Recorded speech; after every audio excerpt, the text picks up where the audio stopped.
Assalamualaikum warahmatullahi wabarakatuh. Halo sahabat Sejuta Kisah. Jangan berharap jalan pintas menuju masa depan yang sukses. Segala hal di dunia butuh proses. Dan harapan kami, semoga Anda masih terus setia bersama channel Sejuta Kisah yang setiap hari selalu menghibur Anda dengan suguhan cerita-cerita misteri yang menarik. Seperti kisah berikut ini yang sudah kami siapkan untuk Anda, berjudul Kabut Hitam Rimba Raya. Aroma tanah basah, sisa hujan semalam menyambut kedatangan Arka. Udara di Bandara Supadio terasa lengket, namun Arka menyukainya. Ini adalah bau khas Kalimantan, bau yang mengingatkannya pada petualangan. Di tangan kanannya ia memegang kamera DSLR kesayangannya, sementara tas ransel berisi perlengkapan esensial menggantung di bahu. Tujuan utama Arka datang ke sini adalah untuk mendokumentasikan keindahan flora dan fauna di salah satu sudut terpencil Kalimantan. Ia berharap bisa menemukan spesies anggrek langka yang kabarnya hanya tumbuh di sana. Selamat datang Mas Arka, saya Rian. Sebuah suara berat menyapa dari balik kerumunan. Seorang pria dengan kulit kecoklatan dan mata tajam tersenyum ramah. Rambutnya diikat ke belakang dan ia mengenakan kemeja kotak-kotak usang. Dialah pemandu yang sudah Arka hubungi dari jauh hari. Rian berasal dari desa yang akan mereka tuju. Perjalanan dari kota menuju desa memakan waktu berjam-jam. Pemandangan berubah drastis, dari gedung-gedung tinggi menjadi hutan lebat yang tak berujung. Jalanan yang tadinya mulus, kini berubah menjadi tanah merah yang bergelombang. Di beberapa titik, kabut tebal menyelimuti pepohonan, menciptakan suasana misterius dan sunyi. Kabut ini sering datang, Mas. Rian menjelaskan, suaranya terdengar lebih serius. Orang-orang di sini bilang, kabut itu adalah nafas dari hutan itu sendiri. Kabut itu menyembunyikan banyak hal. Arka hanya tertawa kecil. Sebagai seorang yang hidup di kota besar, ia tidak terlalu percaya tahayul. Baginya, kabut hanyalah fenomena alam biasa. Namun, ia tidak tahu bahwa ia akan segera menghadapi kenyataan yang jauh lebih menakutkan daripada yang bisa ia bayangkan. Ketika mereka akhirnya tiba di desa, matahari sudah hampir terbenam. Arka memperhatikan bahwa desa ini sangat sepi. Tidak ada anak-anak yang bermain, dan para penduduk terlihat enggan menatap mata. Mereka bersembunyi di balik pintu dan jendela. Ada aura ketakutan yang kental di udara. Mereka memang begitu, Mas, Rian berbisik saat mereka berjalan menuju rumah yang akan Arka tinggali. Sejak 2 bulan lalu, semuanya berubah. Berubah kenapa? Arka bertanya, merasa ada sesuatu yang janggal. Rian menggelengkan kepala, tidak mau menjelaskan lebih lanjut. Ia hanya menyerahkan kunci dan jimat kecil yang terbuat dari kayu. Pakai ini, Mas. Dan jangan pernah saya ulangi. Jangan pernah masuk ke dalam hutan saat kabut tebal turun. Arka mengambil jimat itu, tidak mengerti mengapa ia harus memakainya. Ia tersenyum, berterima kasih kepada Rian, lalu melangkah masuk ke dalam rumah. Setelah menutup pintu, ia menaruh jimat itu di atas meja, mengeluarkan kameranya. Sebuah foto landscape desa dengan kabut tipis di kejauhan adalah bidikan pertamanya. Namun, ketika ia melihat hasil foto itu, jantungnya berdebar kencang. Di balik kabut yang ia anggap biasa, ada bayangan samar yang tampak seperti sosok manusia dengan mata merah menyala. Ini bukan sekadar kabut biasa, sesuatu yang jahat telah menunggu kedatangannya. Malam pertama Arka di rumah kecil itu terasa panjang. Bisikan-bisikan aneh mulai terdengar. Awalnya ia mengira itu hanya suara angin yang berdesir di antara pepohonan. Namun, suara itu semakin jelas. Seolah-olah ada seseorang yang membisikkan namanya. Arka bangun, menyalakan lampu dan melihat sekeliling. Tidak ada apa-apa, kecuali bayang-bayang pepohonan yang menari di dinding.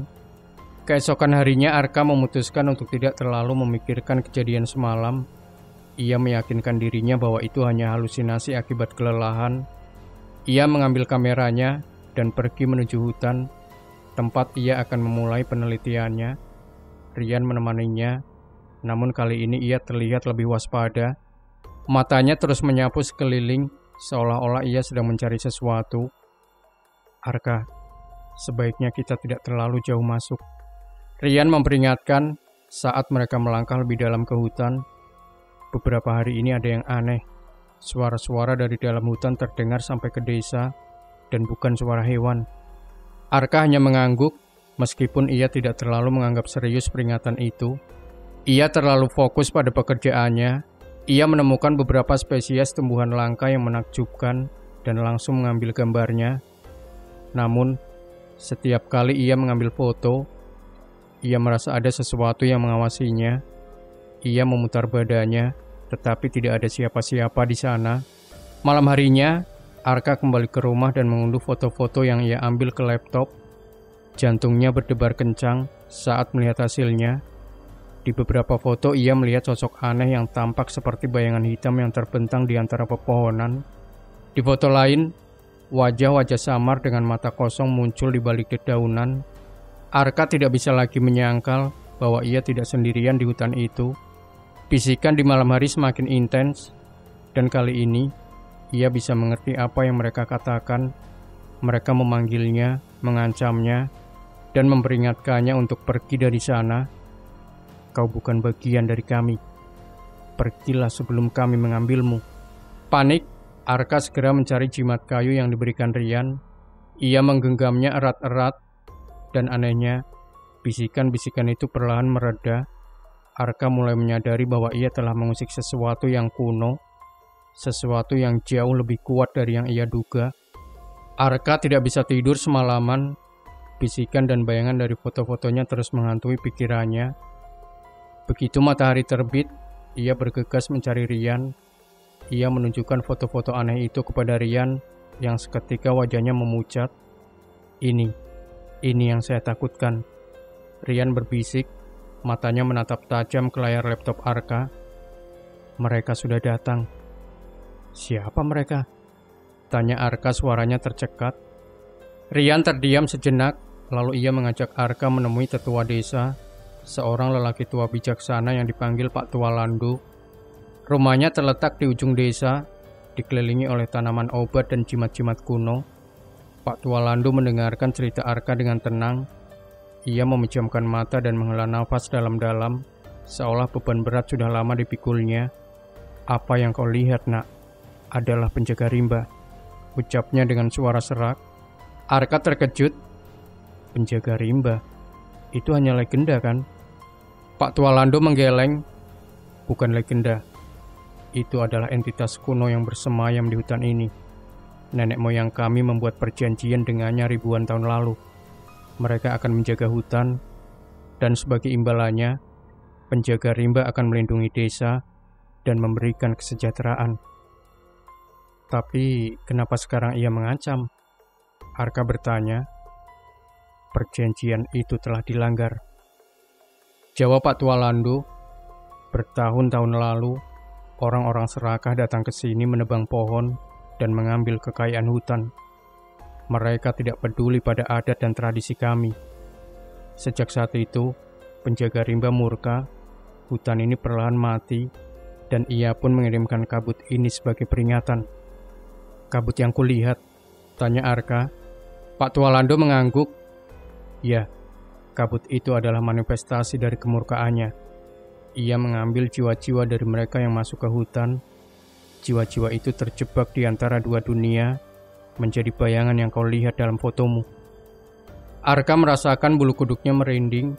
Ia tidak lagi melihat ini sebagai fenomena alam atau tahayul, melainkan kenyataan yang menakutkan.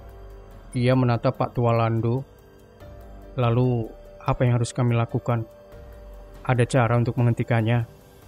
Pak Tua Landu menatap Arka dengan pandangan yang penuh harapan dan keputusasaan. Hanya satu cara. Kau harus menemukan artefak kuno yang mereka curi, yang merupakan simbol perjanjian itu. Hanya dengan mengembalikannya, kau bisa menenangkan amarahnya. Tapi banyak yang telah mencoba dan tidak pernah kembali. Tiba-tiba Arka merasa ada sesuatu yang menariknya, memanggilnya. Ia teringat akan bisikan-bisikan itu yang kini terasa lebih jelas dari sebelumnya. Bisikan-bisikan itu bukan hanya ancaman, tapi juga sebuah petunjuk. Arka tahu ia harus melakukan sesuatu. Setelah mendengar cerita Pak Tua Landu, Arka merasakan campuran antara ketakutan dan tekad. Ia menatap Rian. yang kini tampak sama tegangnya. Bagaimana kita bisa menemukan artefak itu? Tanya Arka. Aku tidak tahu. Para tetua bilang artefak itu hilang bertahun-tahun lalu. Jawab Rian, suaranya pelan. Mungkin itu ada di reruntuhan kuil kuno. Tapi tidak ada yang berani mendekat. Tempat itu dianggap suci sekaligus angker. Tiba-tiba, bisikan yang Arka dengar semalam kembali terdengar. Tetapi kali ini lebih jelas dan tidak lagi mengancam. Bisikan itu terdengar seperti sebuah petunjuk, menariknya lebih dalam ke dalam hutan. Arka menatap Rian, matanya berbinar. Aku tahu di mana kita harus mencari. Mereka memulai perjalanan. Arka memimpin, mengikuti insting yang aneh. Ia merasa seolah ada benang tak kasat mata yang menuntunnya. Semakin dalam mereka melangkah, suasana hutan semakin pekat. Pohon-pohon menjulang tinggi, menutup sinar matahari dan membuat hutan terasa seperti lorong yang gelap. Kabut tipis mulai menyelimuti pepohonan, membuat pandangan semakin terbatas. Selama perjalanan, Arka mengambil beberapa foto untuk berjaga-jaga. Setiap kali ia melihat hasilnya, ia dapat melihat bayangan samar yang bergerak di antara pepohonan. Mereka tidak lagi hanya bayangan, mereka tampak seperti sosok-sosok yang tersiksa, terperangkap di dalam dimensi lain. Setelah berjalan berjam-jam, mereka tiba di sebuah tempat yang terasa berbeda dari hutan lainnya. Udara menjadi lebih dingin, dan keheningan yang mencekam terasa begitu dalam. Di depan mereka, Arka melihat sebuah struktur batu yang diselimuti lumut tebal dan sulur-sulur tanaman. Inilah yang ia lihat dalam bayangan samar dari fotonya. Ini kuil kuno, bisik Rian. Matanya membelalak takjub dan takut. Ini tempat yang diceritakan para tetua. Arka melangkah maju, tangannya menggenggam jimat kayu pemberian Rian. Ia merasakan energi yang kuat terpancar dari kuil itu. Energi yang sama yang ia rasakan dari bisikan-bisikan itu. Di atas pintu masuk kuil, ada sebuah ukiran kuno yang menggambarkan seorang sosok menyerupai manusia dengan tanduk, memegang sebuah permata yang bersinar. Arka mengambil kameranya dan memotret ukiran itu. Saat ia melihat hasilnya, jantungnya berdebar kencang. Ia melihat bahwa tempat permata itu dulunya berada kini kosong, menyisakan sebuah lubang. Permata itu artefak yang dicuri, seru Arka. Mereka telah menemukan petunjuk pertama. Mereka tidak tahu bahwa masuk ke dalam kuil itu akan membawa mereka ke dalam sebuah teror yang jauh lebih mengerikan dari apapun yang mereka bayangkan. Sesuatu di dalam kuil itu tidak ingin mereka kembali. Arka dan Rian saling berpandangan. Kuil kuno yang mereka temukan tidak hanya terlihat angker, tetapi juga mengeluarkan aura dingin yang menusuk tulang. Mereka berdiri di depan pintu masuk, ragu-ragu. Kau yakin ini ide yang bagus, Mas? Tanya Rian, suaranya bergetar. Kita tidak punya pilihan lain, jawab Arka, tangannya memegang jimat kayu erat-erat. Ia merasakan bisikan-bisikan aneh kembali, kali ini lebih seperti desakan, mendorongnya untuk masuk. Mereka menyalakan senter dan melangkah ke dalam kegelapan. Di dalam udara terasa lebih pekat dan berat. Dinding-dindingnya ditutupi ukiran kuno yang menggambarkan ritual-ritual kuno dan makhluk-makhluk mitologis yang Arka tidak kenali. Di ujung ruangan terdapat altar batu besar yang di atasnya terdapat sebuah naskah yang terbuat dari kulit pohon. Naskah itu bersinar redup. Saat Arka melangkah maju untuk mengambil naskah itu, Rian tiba-tiba berteriak, "Mas, jangan ke sana!" Arka menoleh dan melihat Rian menunjuk ke dinding. Di sana bayangan-bayangan dari foto Arka muncul. Mereka tidak lagi hanya bayangan, mereka tampak seperti sosok-sosok yang terikat pada dinding, dengan mata kosong yang menatap tajam ke arah mereka. Suara-suara rintihan dan bisikan kembali terdengar memenuhi ruangan. Arka mengabaikan teriakan Rian dan melangkah lebih cepat. Ia harus mendapatkan naskah itu. Saat tangannya hampir menyentuh naskah, ia merasakan ada sesuatu yang mencengkram kakinya. Ia menoleh ke bawah dan melihat sulur-sulur hitam yang keluar dari retakan di lantai, melilit pergelangan kakinya dengan erat. "Tolong!" teriak Arka. Rian yang ketakutan dengan cepat menarik Arka, namun sulur-sulur itu semakin kuat dan mulai menjalar ke atas, melilit tubuh Arka. Arka merasa energinya terkuras, seolah-olah hidupnya sedang disedot keluar. Sulur-sulur itu membawanya lebih dekat ke altar, ke arah naskah yang bersinar. Dengan sekuat tenaga, Arka menendang Rian menjauh. "Lari Rian, biarkan aku sendiri." Rian yang tidak ingin meninggalkan Arka, menarik goloknya dan menebas sulur-sulur itu.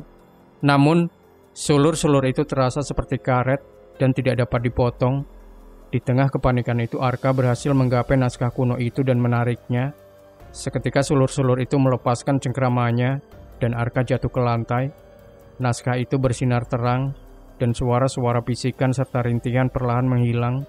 Mereka telah menemukan petunjuk kedua, tetapi Arka tahu bahwa bahaya belum berakhir. Sesuatu yang lebih besar sedang menanti di depan. Setelah berhasil keluar dari kuil kuno dengan selamat, Arka dan Rian kembali ke rumah Arka. Mereka merasa lelah dan ketakutan, tetapi naskah kuno yang kini berada di tangan Arka memberikan secercah harapan. Naskah itu terasa dingin saat disentuh. Kulitnya yang menguning dan rapuh dihiasi oleh simbol-simbol kuno yang tidak mereka kenali. Ini bukan tulisan biasa, gumam Arka. Matanya meneliti setiap detail naskah. Ia mengambil foto naskah itu dengan hati-hati. Saat ia melihat hasilnya di laptop, ia melihat ada sesuatu yang berbeda. Ada garis-garis dan simbol-simbol yang samar-samar muncul di foto, tetapi tidak terlihat di naskah aslinya. "Rian, lihat ini." Arka menunjuk ke layar laptopnya. Ada semacam petunjuk tersembunyi di sini. Hanya bisa dilihat dengan lensa kamera. Rian mendekat dan menatap layar dengan takjub.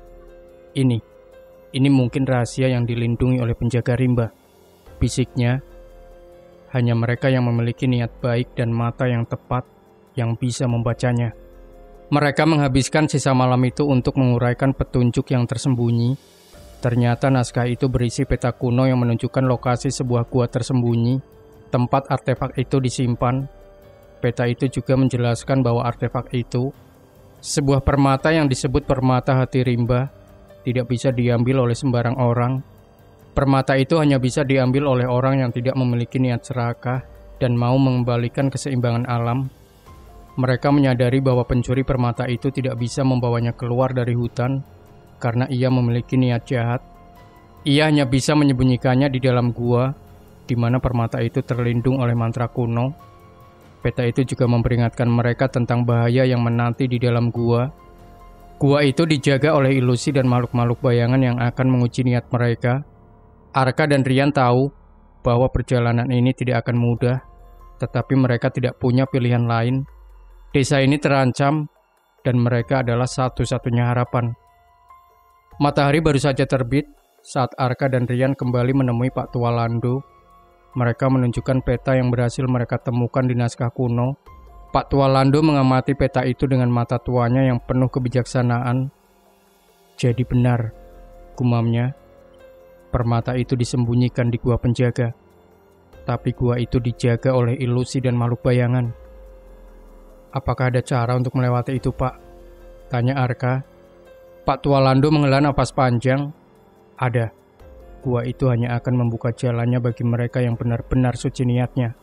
Dan setiap ilusi yang muncul adalah cerminan dari ketakutan atau keserakahan yang ada di dalam hati." Ia menatap Arka dengan serius. "Kau harus bisa mengendalikan dirimu, nak. Jika kau tidak, ilusi itu akan menjebakmu selamanya." Pak Tua Lando kemudian memberikan sebuah kalung kecil kepada Arka, terbuat dari akar pohon dan diikat dengan bulu burung. "Ini adalah jimat penjernih hati. Kalung ini tidak akan mengusir ilusi, tetapi akan membantumu melihatnya sebagai ilusi. Ia akan memisahkan kenyataan dari fata morgana." Rian menambahkan, "Dan aku akan membantumu, Mas. Aku tahu jalan pintas ke gua itu. Kita harus pergi sekarang, sebelum kabut tebal kembali turun." Sebelum mereka berangkat, Pak Tua Lando memberikan petunjuk terakhir. Permata hati rimba tidak akan bisa diambil dengan tangan kosong. Di dalam gua, ada sebuah batu altar yang bisa meredam energi jahat dari permata itu. Kau harus meletakkan naskah kuno itu di atasnya. Hanya dengan begitu, permata itu akan bisa diambil. Mereka berdua mengangguk, siap untuk memulai perjalanan paling berbahaya dalam hidup mereka. Mereka tahu bahwa setiap langkah yang mereka ambil akan membawa mereka lebih dekat dengan kebenaran yang mengerikan dan juga bahaya yang tidak terbayangkan. Arka mengenakan kalung jimat penjernih hati. Ia mengambil nafas dalam-dalam, menyadari bahwa perjalanan ini bukan hanya tentang menemukan artefak, tetapi juga tentang menghadapi ketakutan dan keserakahannya sendiri. Perjalanan menuju gua penjaga terasa jauh lebih berat dari yang mereka duga. Hutan yang sebelumnya tampak indah, kini terasa seperti labirin yang hidup. Pepohonan seolah bergerak, ranting-ranting tampak seperti tangan yang siap mencengkeram. Rian yang biasanya tahu setiap jengkal hutan, kini terlihat bingung. Pemandangan di sekeliling mereka terus berubah, membuat mereka berputar-putar di tempat yang sama. Ini ilusi, Mas. Jangan percaya apa yang kau lihat. Rian berbisik, matanya menatap tajam ke arah pohon yang tiba-tiba berubah bentuk menjadi wajah yang menyeramkan. Arka mengencangkan pegangannya pada jimat penjernih hati. Ia menutup mata dan menarik napas dalam-dalam, mencoba memusatkan perhatian. Ia teringat akan kata-kata Pak Tua Landu. Ilusi adalah cerminan dari ketakutan atau keserakahan. Arka menyadari bahwa ilusi ini mencoba memanipulasi mereka dengan mengubah rute, menguji tekad mereka. Tiba-tiba suara-suara bisikan kembali terdengar, tapi kali ini berbeda. Suara itu bukan lagi ancaman, melainkan bujukan. Bisikan itu menjanjikan kekayaan, ketenaran, dan kekuatan jika Arka meninggalkan Rian dan mengambil permata itu untuk dirinya sendiri. Arka melihat bayangan dirinya yang terlihat lebih gagah dan berkuasa, berdiri di depannya. Bayangan itu mengelurkan tangan, menawarkan sebuah tas besar penuh uang. Ambil saja permata itu, bisik bayangan itu. Kau akan terkenal, foto-fotomu akan dihargai miliaran. Kau tidak butuh orang ini. Arka hampir saja tergoda. Ia berpikir sejenak tentang masa depan yang gemilang, tentang semua hal yang bisa ia beli, tentang pengakuan yang akan ia dapatkan. Namun, ia melihat ke arah Rian yang berdiri di sampingnya dengan wajah tegang. Ia melihat bayangan yang sama, menawarkan janji-janji palsu, namun Rian tetap kokoh. Arka menyentuh jimat penjernih hati, dan ia merasakan gelombang dingin menjalar ke seluruh tubuhnya. Ia menepis ilusi itu dari pikirannya, dan mengabaikan bisikan-bisikan itu. Aku tidak butuh itu, gumamnya pelan. Aku hanya butuh menyelesaikan ini. Begitu ia mengucapkan kata-kata itu, ilusi yang menggoda itu lenyap. Hutan kembali ke bentuk aslinya, dan jalan menuju gua kembali terlihat jelas. Rian menatap Arka dengan kagum. Kau berhasil, Mas. Kau sudah melewati ujian pertama. Mereka tahu bahwa ini hanya permulaan. Ujian berikutnya mungkin akan jauh lebih menakutkan dan menguji mereka lebih dalam. Setelah melewati ilusi yang menyesatkan, Arka dan Rian akhirnya tiba di depan gua penjaga. Pintu gua itu tidak seperti gua biasa. Ia terlihat seperti mulut raksasa yang terbuka di sisi tebing, diselimuti oleh kabut tebal yang seolah-olah bernafas. Di setiap sisinya, terukir wajah-wajah yang tampak sedih dan tersiksa. Ayo, Mas. Rian berbisik, suaranya dipenuhi ketegangan. Kita sudah sampai. Mereka melangkah masuk ke dalam gua. Udara di dalamnya dingin dan lembab. Tidak ada suara, kecuali tetesan air yang jatuh dari langit-langit gua. Arka menyalakan senternya dan mengarahkannya ke dinding. Seketika ia melihat bayangan-bayangan yang familiar, yang ia lihat di foto-fotonya, menari-nari di dinding. Mereka tidak lagi samar, melainkan jelas. Seolah-olah mereka adalah wujud nyata. Mereka yang terjebak di sini. Gumam Arka, merasakan bulu kuduknya merinding. Jiwa-jiwa yang tidak bisa keluar. Saat mereka melangkah lebih jauh, ilusi kembali muncul. Kali ini jauh lebih kuat dan personal. Di depan Arka muncul bayangan orang tuanya yang menangis, memohon padanya untuk kembali ke rumah. Apa yang kau lakukan di sini, Arka? Pulanglah. Kami butuh kamu. Jangan tinggalkan kami. Arka merasa hatinya tercabik-cabik. Ia teringat akan janji-janjinya kepada orang tuanya. Ia hampir saja berbalik dan lari dari tempat itu. Namun, ia menyentuh jimat penjernih hati, dan ia melihat kebohongan di balik ilusi itu. Ia tahu orang tuanya akan bangga padanya, bukan menyuruhnya pulang. Di saat yang sama, Rian juga berhadapan dengan ilusinya sendiri. Ia melihat bayangan adiknya yang tewas dalam sebuah kecelakaan, menudingnya dengan marah. Ini semua salahmu, Rian. Kenapa kau tidak bisa melindungiku? Rian membeku, dilumpuhkan oleh rasa bersalah. Ia tidak bisa bergerak, air mata mengalir di pipinya. Arka menyadari bahwa mereka harus saling membantu. Rian, ini bukan adikmu. Ini ilusi, teriak Arka. Suaranya menggema di seluruh gua.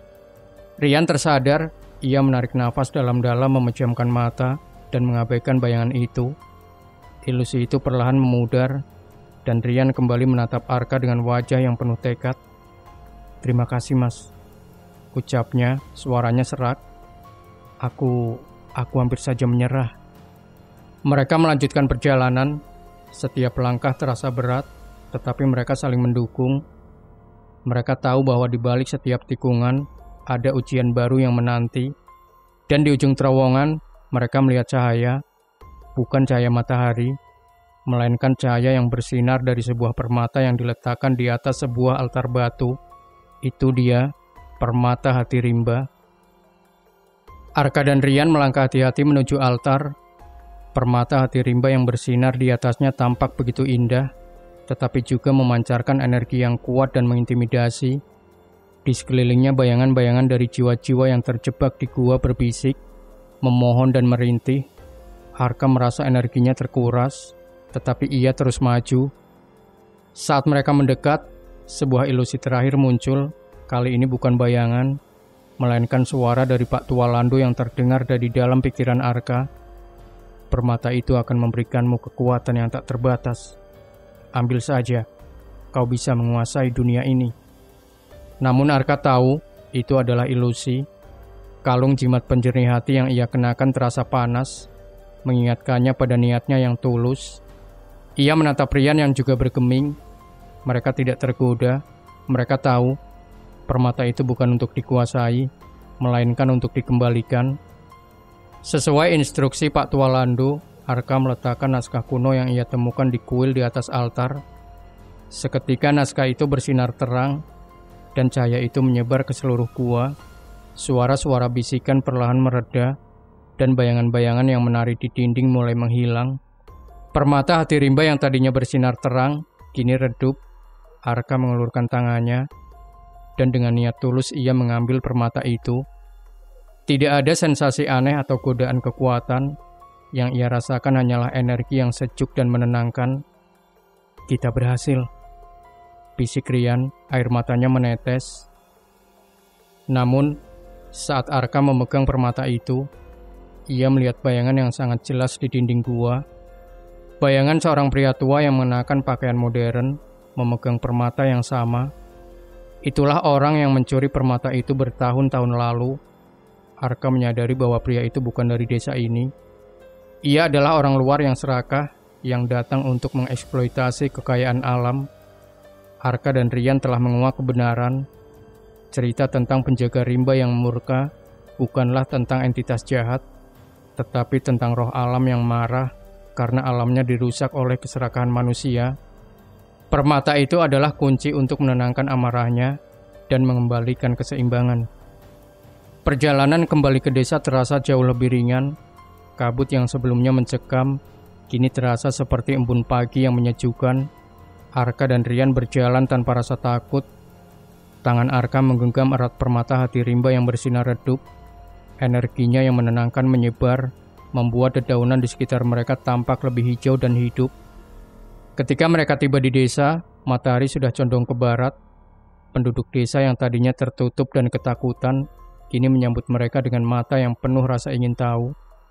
Mereka melihat perubahan pada Rian yang sebelumnya pemalu kini berdiri tegak, dan pada Arka yang aura lelahnya tergantikan oleh ketenangan.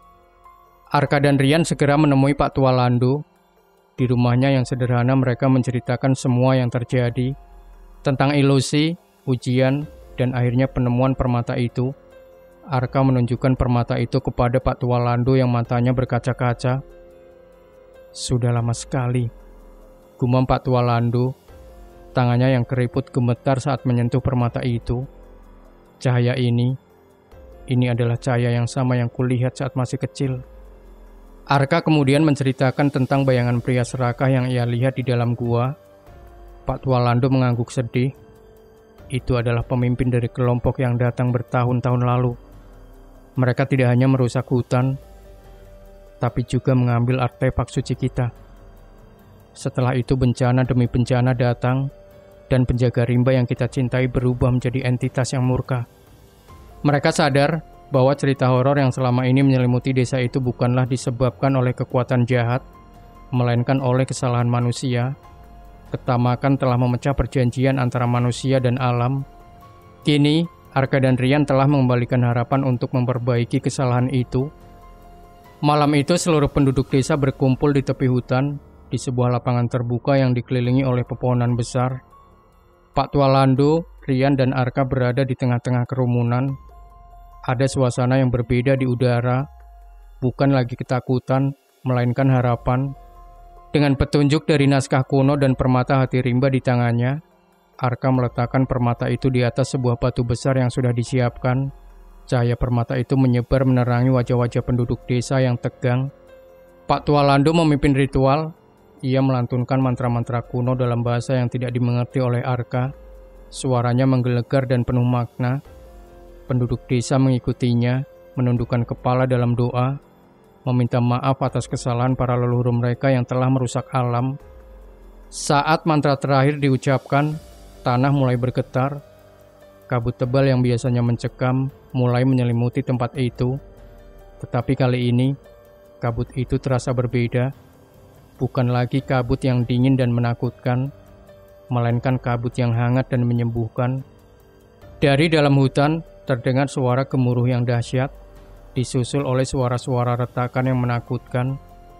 Pohon-pohon di sekitar mereka seolah-olah bernafas lega, dan Arka melihat beberapa sulur-sulur hitam yang sebelumnya ia lihat di kuil kuno, kini mengering dan jatuh ke tanah. Permata hati rimba melayang ke udara, berputar-putar dengan cepat. Cahayanya semakin terang, menyilaukan semua orang yang hadir. Permata itu kemudian melesat ke dalam hutan, menghilang di antara pepohonan. Pada saat yang sama kabut menghilang, hutan kembali ke keadaan aslinya, tenang dan damai. Suara-suara rintihan yang menghantui desa selama ini, kini lenyap. Udara terasa bersih dan segar, dan penduduk desa bersorak gembira. Mereka tahu, perjanjian telah dipulihkan. Arka dan Rian saling berpandangan, mereka merasa lega, misi mereka telah selesai. Mereka telah berhasil mengembalikan keseimbangan antara manusia dan alam. Namun, mereka tahu bahwa ini bukan akhir. Masih ada hal-hal yang perlu mereka lakukan. Keesokan paginya, Arka terbangun dengan perasaan yang tidak pernah ia rasakan sebelumnya. Udara terasa lebih segar, dan ia bisa mendengar kicauan burung yang riang dari luar. Ketika ia keluar dari rumah, ia melihat pemandangan yang menakjubkan. Desa yang tadinya muram dan penuh ketakutan, kini hidup kembali. Anak-anak bermain di halaman, para wanita bercengkrama sambil menenun, dan para pria pergi ke hutan dengan senyum di wajah mereka.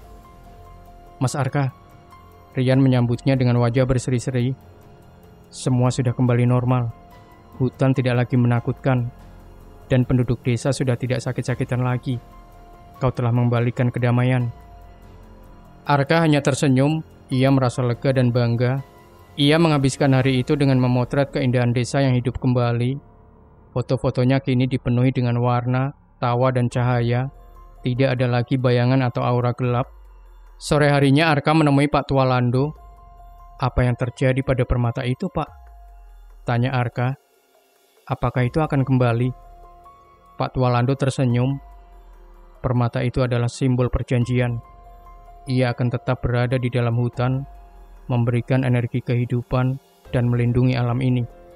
Itu adalah hadiah dari penjaga rimba untuk kita, sebagai tanda bahwa ia memaafkan kesalahan kita. Arka menyadari bahwa petualangannya ini bukan hanya tentang menemukan sebuah artefak, tetapi juga tentang menemukan makna yang lebih dalam. Ia telah menyaksikan bagaimana ketamakan manusia bisa merusak alam dan memicu kemarahan yang tak terlihat. Ia juga melihat bagaimana pengorbanan dan niat tulus bisa mengembalikan keseimbangan. Ia mengambil kameranya dan memotret Pak Tua Lando, Rian, dan pemandangan desa. Kali ini ia tidak hanya memotret keindahan, tetapi juga cerita di baliknya. Ia tahu bahwa ia tidak bisa menyimpan cerita ini untuk dirinya sendiri. Ia harus menyebarkannya. Arka berjanji pada dirinya sendiri bahwa ketika ia kembali ke kota, ia akan membuat sebuah pameran foto yang menceritakan kisahnya. Ia akan menunjukkan kepada dunia bahwa alam memiliki jiwa dan bahwa kita harus menghormati dan menjaganya. Ia ingin cerita tentang penjaga rimba ini menjadi sebuah pelajaran, bukan hanya sekadar cerita horor. 3 hari kemudian, tiba saatnya bagi Arka untuk meninggalkan desa. Perasaannya campur aduk. Ia sedih harus pergi, tetapi juga bangga dan penuh harapan. Penduduk desa mengantarnya pergi dengan senyum dan ucapan terima kasih. Mereka tidak lagi melihatnya sebagai orang luar, tetapi sebagai pahlawan yang telah mengembalikan kedamaian. Pak Tua Lando memeluknya erat. "Terima kasih, Nak. Kau telah menyelamatkan kami. Jangan lupakan cerita ini, dan jangan lupakan kami." Arka mengangguk. "Saya tidak akan melupakannya, Pak. Saya akan ceritakan kisah ini kepada dunia." Rian, yang kini menjadi sahabatnya, mengantarnya sampai ke mobil yang akan membawanya kembali ke kota. Mereka berdiri di depan hutan, tempat petualangan mereka dimulai. Udara kini terasa bersih, dan hutan itu tidak lagi mengirimkan aura menakutkan, melainkan aura kehidupan yang menenangkan. "Aku akan merindukanmu, Rian," kata Arka.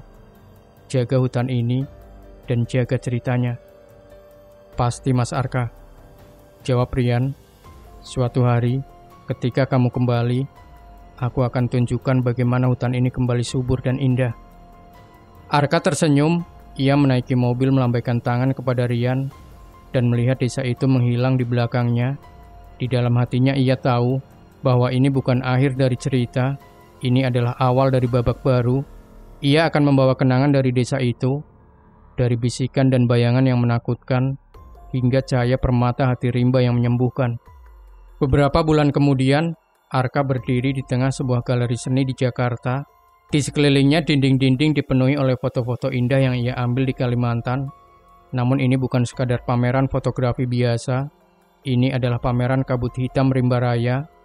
Di satu sisi, ada foto-foto hutan yang gelap dan menakutkan, dengan bayangan-bayangan samar dan wajah-wajah kosong di balik pepohonan. Di sisi lain ada foto-foto desa yang damai, dengan wajah-wajah penduduk yang tersenyum dan alam yang hidup kembali.